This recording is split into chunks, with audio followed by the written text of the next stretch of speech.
आज हामीले मिठो कुरा के खायौं अनि हामी कहाँ घुम्न गयौं को साथीहरुसँग भेटघाट भयो थाहा पाउनको लागि पुरा भिडियो हेर्नु होला। हेलो साथीहरु, सबैभन्दा पहिला त स्वागत छ हजुरहरुलाई मेरो मिनी भ्लगमा। हजुरहरुले छोटो समयमा नै धेरै माया देखाएको देख्दा अचम्मै धेरै खुसी लाग्छ साथीहरु। आज हामी काक्रे बिहार घुम्न गएको थियौं। को भन्दा मेरो भाउजू र कान्छी भाउजू र म। सुरुमा त मैले यहाँनिर टिकट काटे। यो चाहिँ हाम्रो लामो समयपछिको भेट थियो। कान्छी भाउजूकी म प्यारी नन्द पनि हुँ। प्राय सबै भाउजूहरुकी प्यारी कान्छी नन्द पनि हुँ म। आज चाहिँ हामी लागि यहाँनिर चाहिँ मेरो फ्यानहरु यानि कि मेरो साथीहरु हुनुहुँदो रहेछ, मलाई धेरै माया गर्ने। धेरै जनाले भिडियोहरु हेर्नु हुँदो रहेछ। हामीले चिन्छौं सगुन छेत्रीलाई भन्दै आउनुभयो अनि उहाँसँग पनि मैले सानो भिडियो क्लिप खिचे। यतिकैमा काक्रे बिहार भित्र वरिपरि घुम्दै गर्दा एकजनाले यहाँ बच्चा सुताएर आफू भिडियो खिच्न जानुभएछ। कान्छी भाउजूले बच्चा चोरौँ कि भन्दै भरि हाँस्नु भयो। उनका आमाहरू कहाँ होलान् भनेर खोज्दै जाँदा उनका आमाहरू त यहाँनिर भिडियो खिच्न लाग्नु भएको रहेछ उतापट्टि। अनि मैले यहाँनिर भेटाएँ उहाँका आमाहरूलाई। हामी घुम्यौँ अनि एकदमै रमाइलो गर्दै थियौँ। एक्कासी पानी पर्यो साथीहरू हेर्नु। जब आकाशबाट पानी पर्यो भाउजू हाँस्न लाग्नुभयो।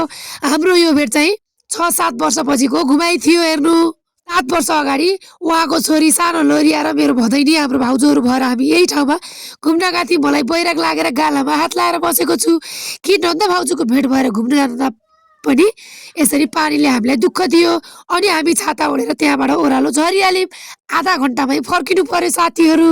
हामीले गेटतिर आइपुग्नै लाग्दा हामीले त्यहाँको टिकट काट्ने दाइहरूसँग टिकट फिर्ता मागौँ के भन्नुहुँदो रहेछ भनेर हाँसो गऱ्यौँ साथीहरू हैन। हामीले एकचोटि यो पानीलाई सराप पनि दियौँ, हामीलाई यसले घुम्न पनि दिएन पापी पानीले भन्यौँ। अनि गेटमा आएर दाइ हाम्रो टिकट फिर्ता दिनु, हामीले आधा घन्टा पनि घुम्न पाएन भनेर मजा गऱ्यौँ। दाइले भन्नुभयो आधा घन्टा अब एकछिन बाहिर बस्नु, जतिखेर पानी रोकिन्छ त्यतिखेर साँझसम्म तपाईँ आउन पाउनुहुन्छ भन्नुभयो। अनि उहाँहरूले पनि हाम्रो भिडियोहरू हेर्नु हुँदो रहेछ। अब हामीलाई भाइरल गर्नुहुने भयो भनेर मजा गर्नुभयो। अनि हामी यहाँनिर पट्टिसालहरूतिर लाग्यौँ। यहाँ चाहिँ मिठो चटपटी पाउँछ अरे भन्ने सुनेको थिएँ। त्यहाँको आमालाई आमा मलाई चटपटे बनाइदिनु भने एउटा चटपटे मात्रै भनेको थिएँ अनि मैले मिठो गरी चटपटे खाएँ साथीहरू। भाउजूको चाहिँ आज सोमबारको व्रत थियो, त्यही भएर उहाँले चाहिँ स्याउ फलफुलहरू केराहरू खानुभयो, मैले खाएँ चटपटे।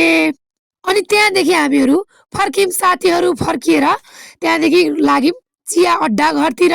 आज भाउजूको सोमबारको व्रत भएको कारणले लसुन प्याज केही पनि खान मिल्थेन, त्यही भएर हामी प्योर अर्ग्यानिक हैन लसुन प्याज नहालेको चाहिँ पकौडी खानातिर लाग्यौँ। एकदम मिठो पकौडी पाउँदो रहेछ साथीहरू यहाँ।